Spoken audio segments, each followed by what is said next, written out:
So when he actually walked me through the murder, it wasn't what I had expected. It was like he was talking about some painting he had made that he was really proud of. He told me like with passion, like he was talking about a masterpiece. He seemed like excited.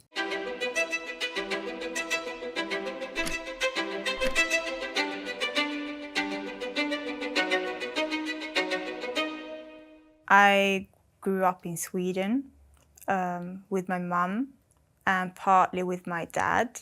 So my mum left my dad when I was around, when I had just been born really, because my dad went to prison like a few days after I was born. And she had enough, so she left him. I know that my mum took me to see my dad at the prison at a few occasions, but when I was 3, my dad got released, and I started seeing him regularly. And in the beginning, it was really nice. It was really good. But then, you know, with time, he started to show his true colors. My dad was very unpredictable, so he could go from being like very nice and funny to being like to just switch, and his eyes would go pitch black and he would become this monster out of nowhere. Were you afraid of him? Yeah. When he switched like that, I got very scared. My dad was very into horror films and, you know, the devil, demons. He introduced that to me when I was very young, like 3 maybe. He started showing me horror movies like Friday the 13th, Nightmare on Elm Street. You know, those are not that bad, but to a 3-year-old, they are. When I got a bit older, around 5, 6, he started to, I would call it brainwashing, because he made me believe things. He made me see things and believe things that wasn't real. We could lay in the bed in the dark and I was just about to fall asleep, and he would go like, "Oh, Jamie, do you see the faces up in the ceiling?" And he would go on and go on until I actually saw them.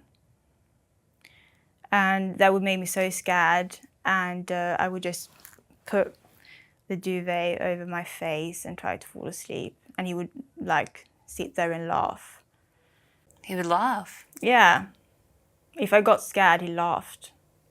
So do you think he was kind of gaining some enjoyment out of scaring you as a child? Yeah. I was quite bullied in school.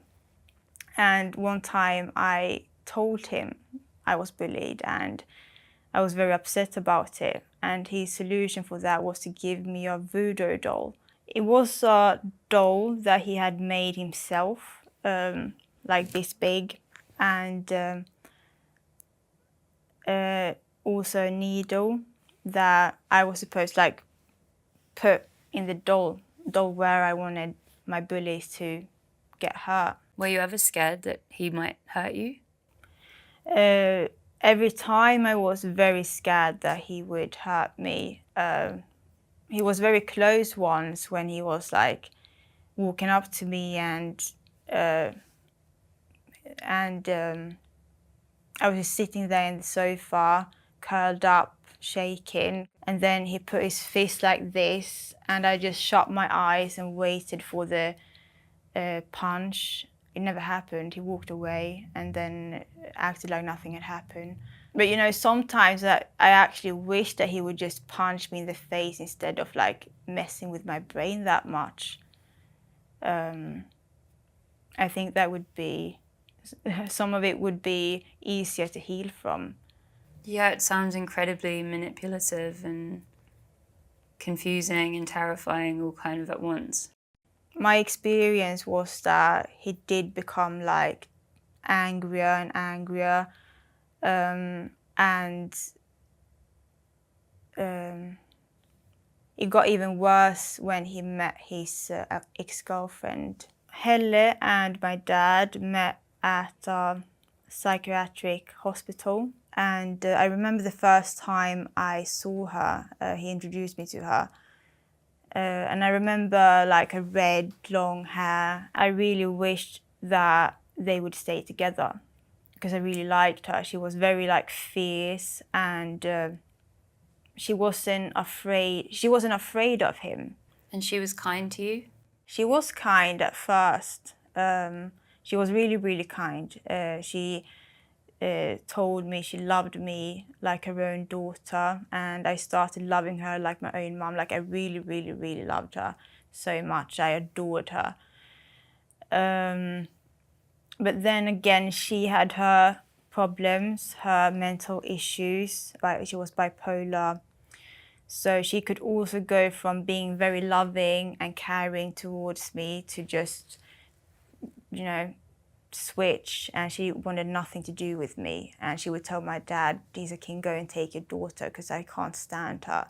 And how old were you at the point that Helle came into your life? I think I was 7. Yeah. And their relationship, initially, what did that look like? Their relationship was like a horror movie. It was awful. They were so toxic for each other. They could have fun and laugh together and have good times together. But then out of nowhere, they would both switch, and both became as dangerous as each other. Like there was no one that was under the other. Like it wasn't my dad screaming and hurting her. They were both like as bad as each other. Multiple times he would say to her like something like, if you're not out of the flat when I'm back, then I'm going to kill you. And he would say it in a way that he really meant it. And I would say to my dad, don't say that. And he would go like, but it's true. I always felt like he was minutes away from just pulling up a knife and kill her right in front of me, like every time. The last time I met Helle, she had cooked me food, and as she served the food, she said, enjoy your meal, because this is the last time I'll ever cook for you, because Isakin is going to kill me. I was so scared at that point, and she said it like she really, really meant it, and she wasn't even upset about it. She said it like in a calm, direct way, and I just went, no, don't say that, it's not true, stop it. And she said like, yeah, it's true, I'm not gonna lie to you. Did you believe her? Yeah, I believed her, but I believed that she would manage to escape before it happened. Do you remember when you got the news about what had happened to Helle? So I think it was the weekend. After that weekend, the last time I saw her, I had made my mind up that I never wanted to go back again, ever. So instead, I was going to spend the weekend at my nan's, and it was Saturday, and I was supposed to stay to Sunday, but my mum called and she said that she wanted to come and get me. I realized that something was wrong. And when my mum came to pick me up, she had like red eyes, and I could see that she had been crying a lot. And I kept asking my mum what has happened, because I could tell that something was really, really, really wrong. And she wouldn't tell me. She said, I'll tell you later. So that evening, my mum called me to their bedroom. She was like shaking. She was absolutely shaking, like she couldn't like control herself. And I knew that was when she was going to tell me the big news. And she said, so I'm about to tell you something and you are going to be very upset. And when she said that, I just went, no, don't tell me, I don't want to know. I just screamed, no, don't tell me. And I tried to like run away from the bedroom, but she kept holding me. And then she just went, Helle's dead. And when she said that, I just panicked. I started screaming and I couldn't breathe. I just kept saying, no, no, no, it's not true, you're lying, it's not true. I've never felt such panic in my body before. And then when we had calmed down a bit, my first thought was it Dad? And so I asked her, and she went, yeah. And then when she said that, it was, you know, the magic that lives in every child, you know, that sparkling magic in their eyes, that innocence that died in me when she said that. And the next day I woke up and I felt nothing. Sorry, Jamie. No, that's okay. And you were 9 years old? Yeah. After that night, everything changed. My life, as I knew it, didn't exist anymore. I wasn't allowed to watch TV. I wasn't allowed to listen to the radio. I wasn't allowed to go to shops. I wasn't allowed to go to school for like a month.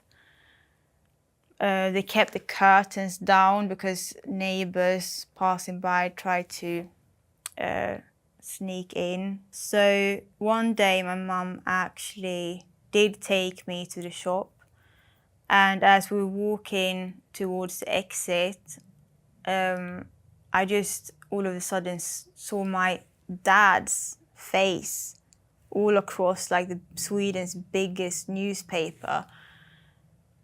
And I saw the words cannibal. And I didn't know what the word cannibal meant.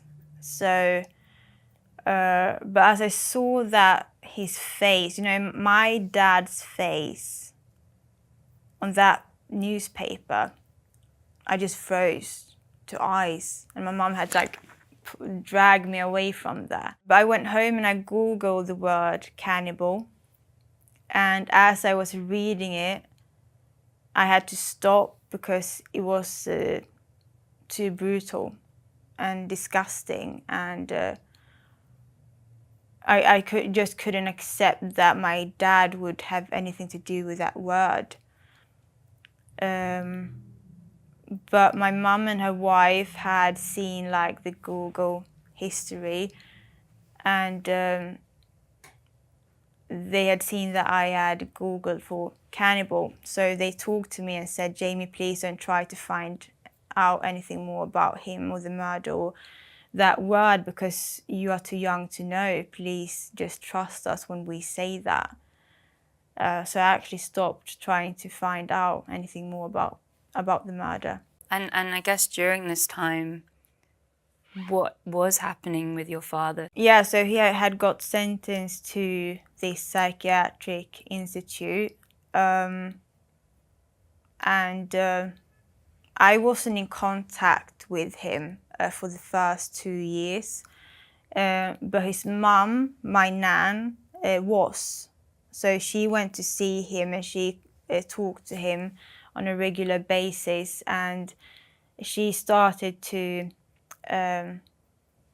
manipulate me into start talking to my dad again. She actually set up a call for me and my dad, and I spoke to him for the first time when I was 11. How was that? I remember I was really, really scared, and I remember him saying, "Hello, my angel," like nothing had happened.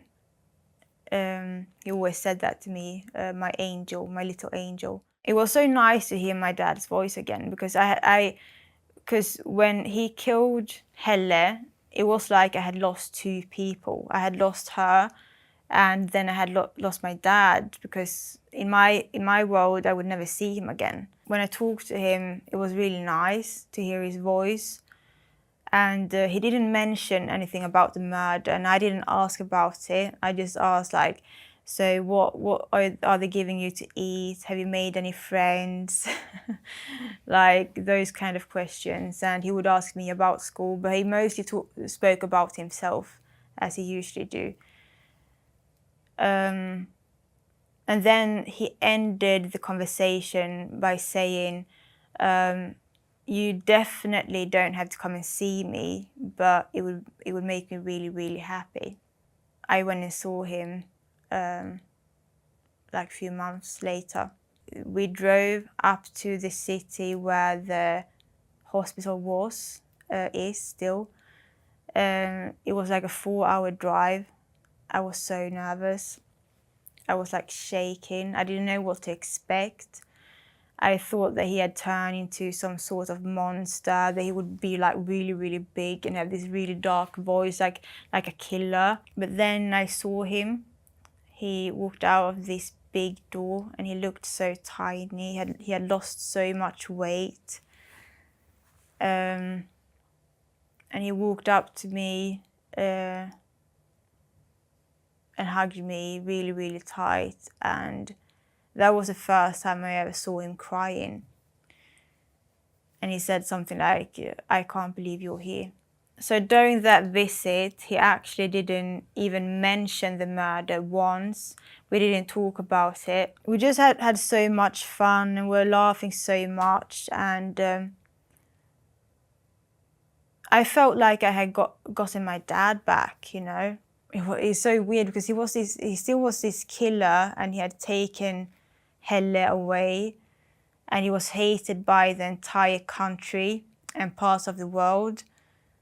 But it was still just my dad, and I just couldn't wrap my mind around that he had killed her, and he wouldn't talk about it. So it was just so surreal. I think I went into denial, like on purpose, because I so wanted my dad back. And did you continue to see him whenever you could?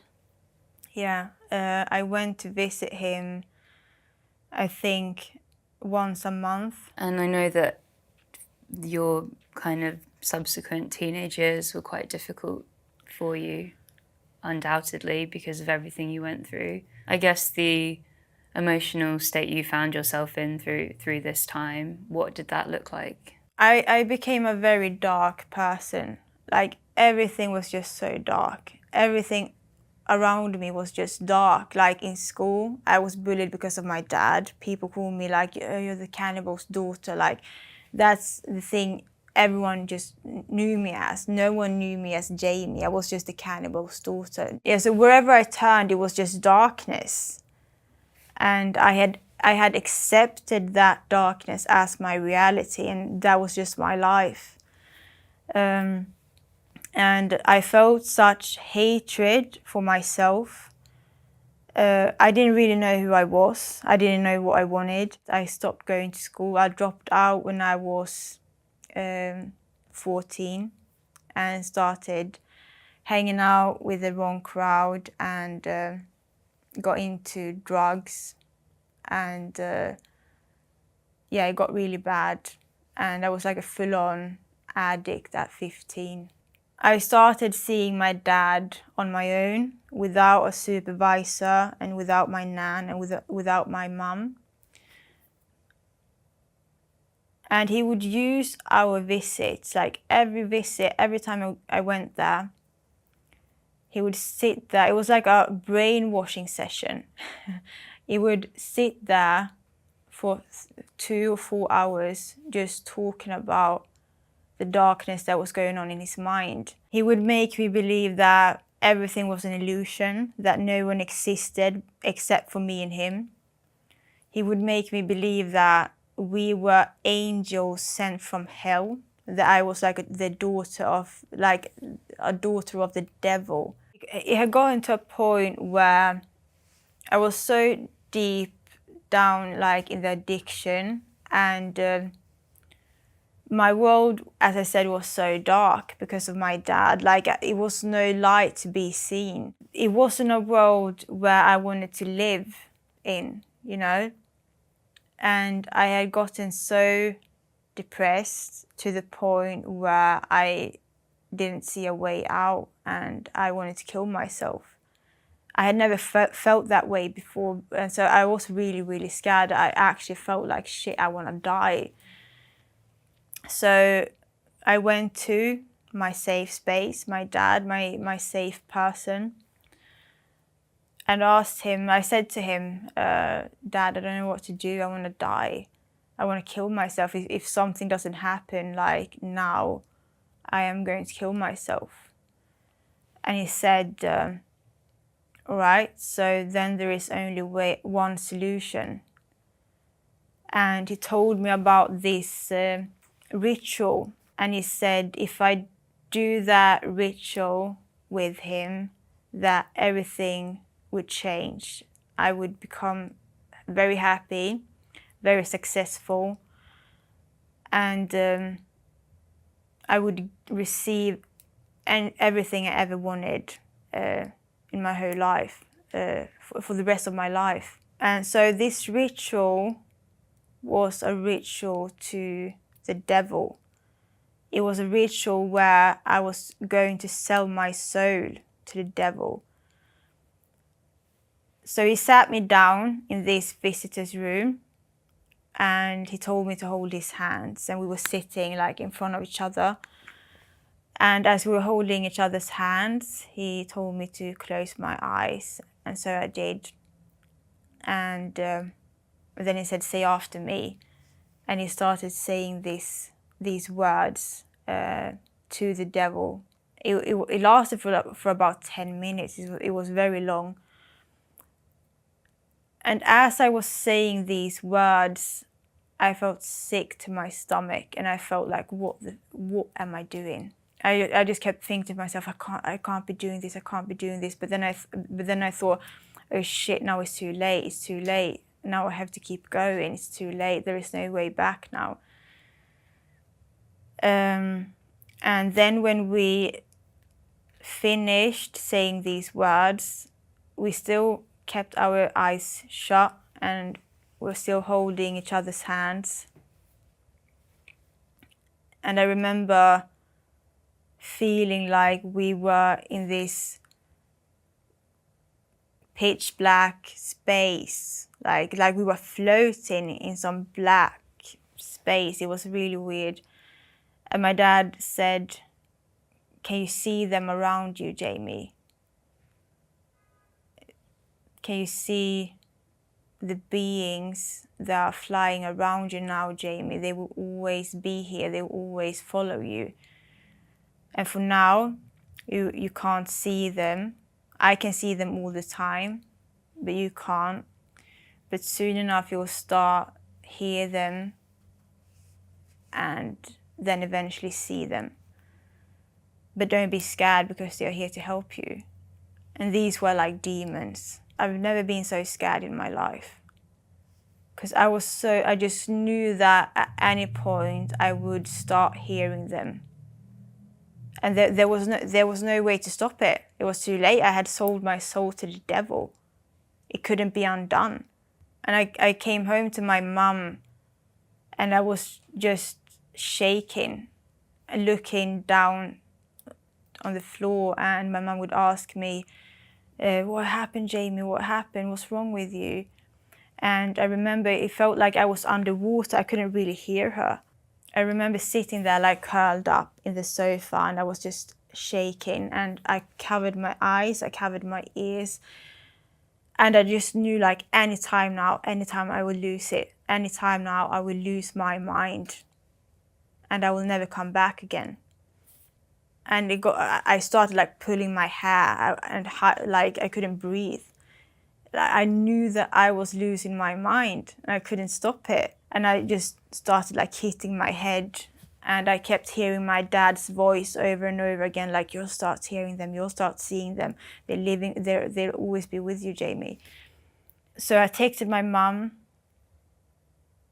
to come down, because I wanted to say goodbye to her. Because I knew that I wouldn't be able to in a few seconds. So she came down, and I just screamed "Bye, Mum, I'm going now. I won't be back." And she, God, I'm sorry. It's okay.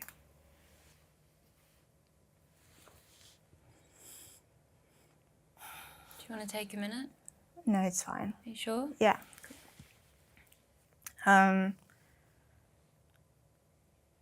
She just panicked and like, "Jamie, what's wrong? What's going on?" Because she didn't know what was going on at my dad's. And she just held me, and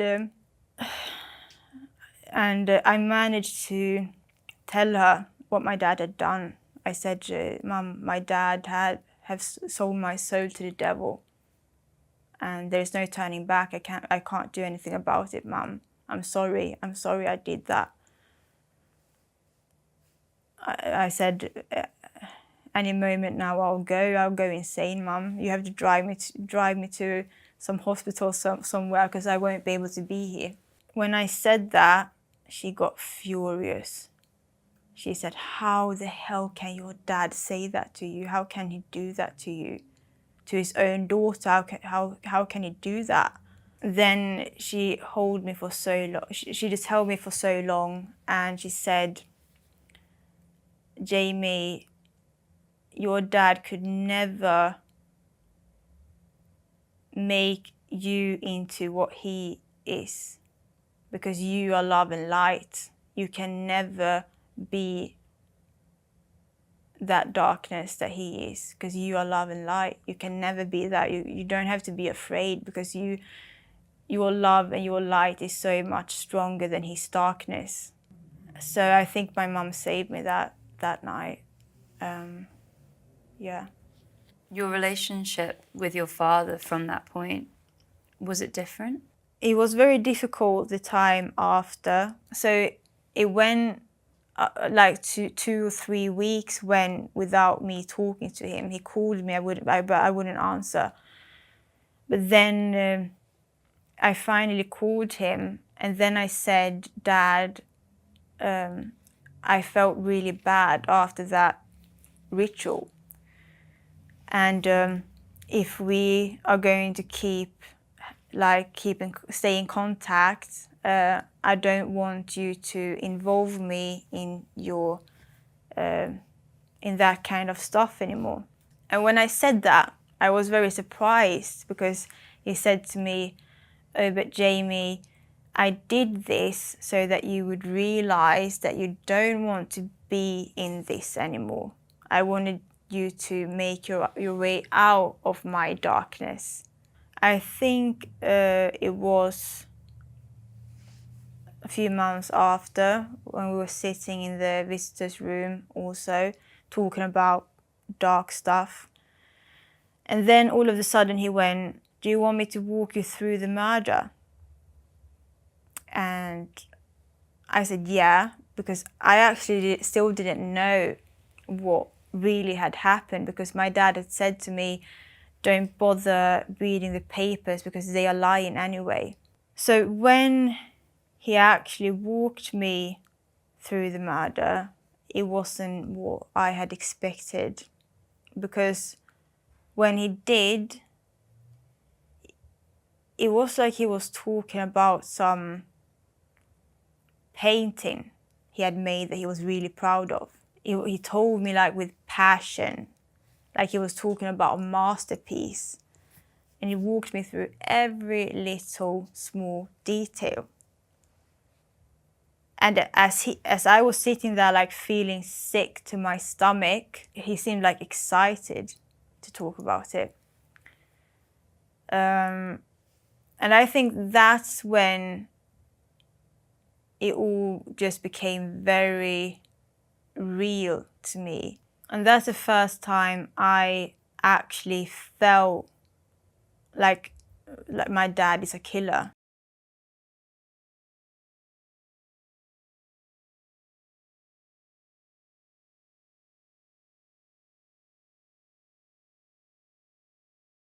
The way he went through with the murder was very, very brutal, very, very twisted, like taken out from a horror movie. According to my dad, he committed the murder and did it in such a twisted and sick way to go to the mental institute instead of prison. Like, so he did all of that whole sick and brutal act just to go to the mental institute instead of prison, because he knew that there he would get more freedom. But as my dad is a very big fan of horror movies, I think that he saw this whole thing as a very good opportunity to live out some really dark fantasies. How did you feel that day after hearing that from, the first time he'd actually spoken to you about what had happened? I felt like my whole perspective of my dad changed. I couldn't see him in the same light anymore. And from that moment, was that when you decided to, I guess, kind of put a pause in the relationship and cut him out? Yeah, I just grabbed all of my stuff and left. And then I didn't talk to him for 4 years. Those 4 years where I didn't have anything to do with my dad is the best 4 years of my life. I finally got a chance to get my own perspective of the world and to actually find myself without him and without his darkness. I started to go to the gym. I quit doing drugs. I eventually quit smoking, quit drinking. I met my now fiance, and I remember one night we were walking from McDonald's, and none of us had any education, no money, nothing. We had literally nothing. All we had was our trauma, our shitty past, and addiction, And we started talking about traveling, like it was some faraway fantasy, But then I was like, but wait, why can't we travel? Why couldn't we travel? And we went but we don't have any money. I was like, right, but let's make money then. But we don't have any job. Let's get a job then. But we don't have any education. Okay, let's get education then, And it was like a whole new world just opened up to us. And I was like, oh my God, everything is possible. I don't have to live in this shitty, dark world anymore. I can do whatever the fuck I want, From that day, we have worked ourselves to where we are today. And now we are traveling.